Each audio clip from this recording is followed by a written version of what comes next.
Vous voyez, j'avais passé mes derniers chapitres à me lamenter sur David, qui n'était plus un modèle. Et bien voilà que David, qui était passé de leader charismatique à pécheur, à chef et roi déprimé, est en train maintenant de devenir sous vos yeux un saint. En attendant pour David, la descente aux enfers continue.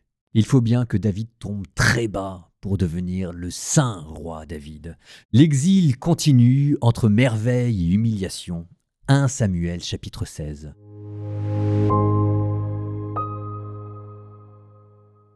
À peine David avait-il passé le sommet que Siba, le serviteur de Méphibosheth, vint à sa rencontre avec une paire d'ânes bâtés portant 200 pains, 100 gâteaux de raisins secs, 100 fruits de l'été et une outre de vin. Le roi dit à Siba, « Que vas-tu faire de tout cela ?»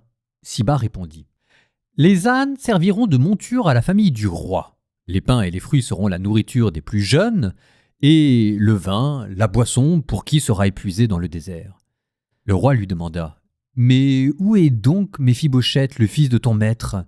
Siba lui dit, « Bien, il est resté à Jérusalem, car il s'est dit, « Aujourd'hui la maison d'Israël va me rendre la royauté de mon père. » Alors le roi lui déclara, « Tout ce qui est à Méphibosheth t'appartient. » Siba lui dit, « Me voici prosterné devant toi, que je trouve grâce à tes yeux, mon seigneur le roi. » Comme le roi David atteignait Bahurim, il en sortit un homme du même clan que la maison de Saül. Il s'appelait Shimei, fils de Guéra. Tout en sortant, il proférait des malédictions. Il lançait des pierres à David et à tous les serviteurs du roi, tandis que la foule des guerriers entourait le roi à droite et à gauche. Shimei maudissait le roi en lui criant « Va-t'en, va-t'en, homme de sang, vaurien. Le Seigneur a fait retomber sur toi tout le sang de la maison de Saül dont tu as usurpé la royauté. C'est pourquoi le Seigneur a remis la royauté entre les mains de ton fils Absalom. Et te voilà dans le malheur, car tu es un homme de sang. » Abishai, fils de Sérouya, dit au roi « Comment ce chien crevé peut-il maudire mon seigneur le roi ?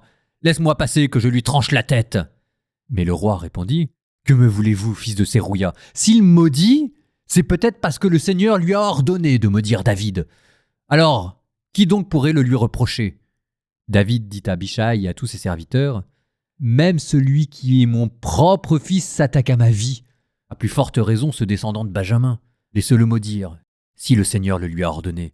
Peut-être que le Seigneur considérera ma misère et me rendra le bonheur au lieu de sa malédiction aujourd'hui. » David et ses hommes continuèrent leur chemin, tandis que Shimei avançait tout près de lui sur le flanc de la montagne.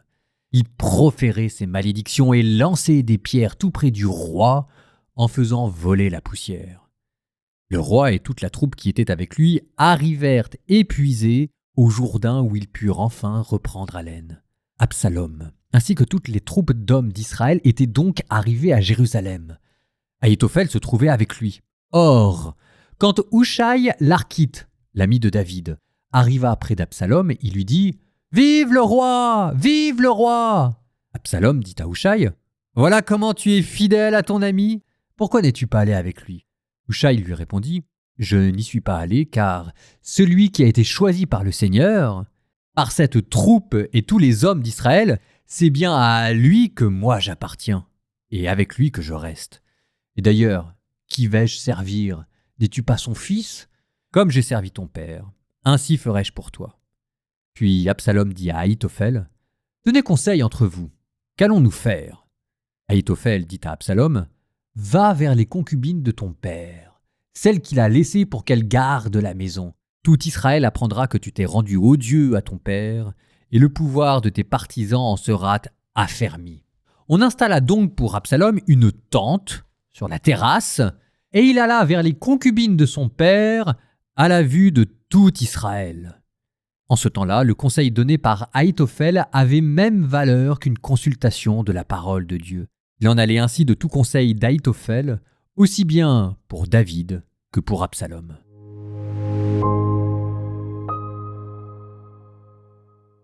Nous avions laissé David au mont des Oliviers. Voilà que l'exil continue. Cette fois-ci, nous sommes à Bahurim, à quelques kilomètres au nord de Jérusalem. David se rend vers Jéricho. Il n'a pas fini son périple.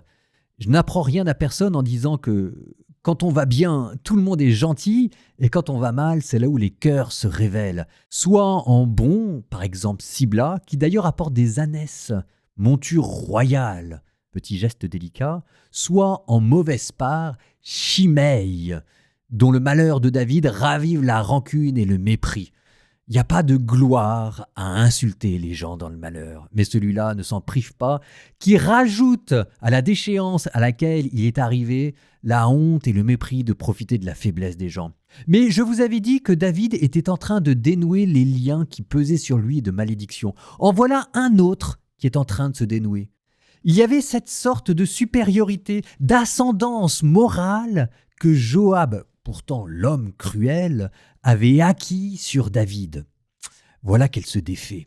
Joab veut tuer Shimei et David lui répond « Laisse-le maudire. Si le Seigneur le lui a ordonné, peut-être que le Seigneur considérera ma misère et me rendra le bonheur au lieu de sa malédiction. » Enfin, c'est extraordinaire.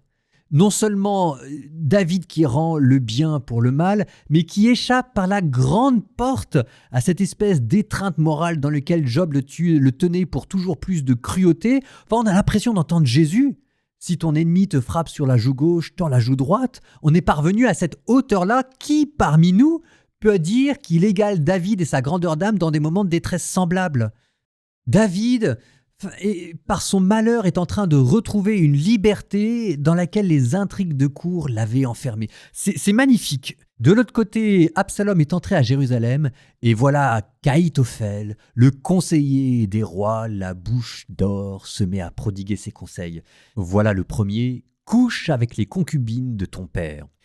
Il était courant dans l'Antiquité pour asseoir la royauté de s'emparer des femmes du roi. Mais il y a peut-être quelque chose de plus ici, et c'est là où on voit toute la subtilité d'Ahitophel. Il y a peut-être une politique de la terre brûlée comme si il fallait brûler les navires. C'est-à-dire qu'en couchant avec les concubines, on atteint un point de non-retour. Et maintenant, la guerre est ouvertement déclarée qui oblige tout le monde à prendre parti. Et puis Ahitophel connaît David. Il sait que David aime ses fils, peut-être même un peu trop, et qu'il est prêt à tout leur laisser passer. Et il se dit que si la guerre échoue, qu'est-ce qui empêcherait David de pardonner à son fils Absalom ? Rien. Peut-être, mais oui, peut-être est-ce pour empêcher David de pardonner à son fils Absalom qu'il lui demande de coucher avec ses concubines. Et peut-être aussi y a-t-il l'espoir secret de se venger de David.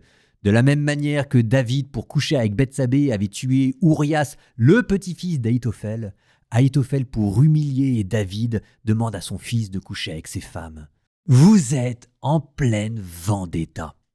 Avant de clore ce commentaire et de nous diriger vers la prière, je reviens 2 secondes sur Siba, qui était le serviteur qui, sur des ânes, avait apporté de la nourriture à David. Je vous avais dit qu'en bonne part, dans la détresse, on voyait qui étaient les vrais amis.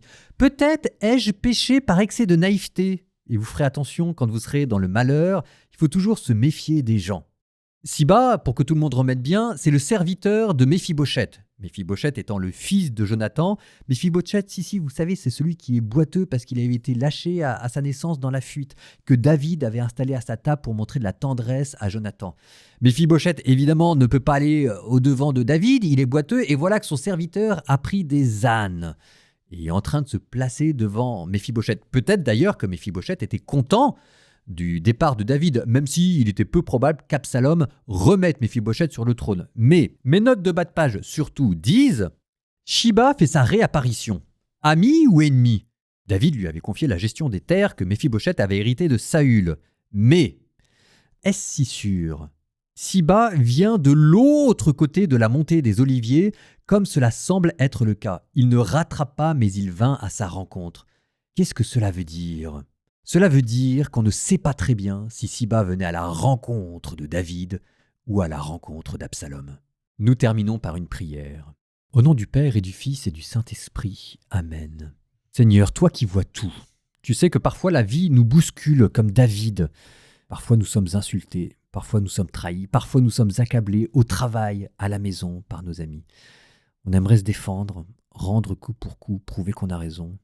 Seigneur, apprends-nous à baisser les armes quand l'orgueil veut nous faire riposter. Remplis nos cœurs d'une liberté qui ne dépend pas des autres, mais de simplement de chercher la charité, l'amour, la gratuité, une paix qui ne cherche pas à dominer. Apprends-nous, Seigneur, à chercher le bien, même quand nous sommes au fond du trou, à chercher à être meilleurs, à chercher, Seigneur, à te ressembler à toi. Quand l'injustice me frappe, rappelle-moi que c'est toi qui juges et que c'est toi qui rétablis la vérité. Garde-moi humble, garde-moi libre. Seigneur, je te confie mes souffrances.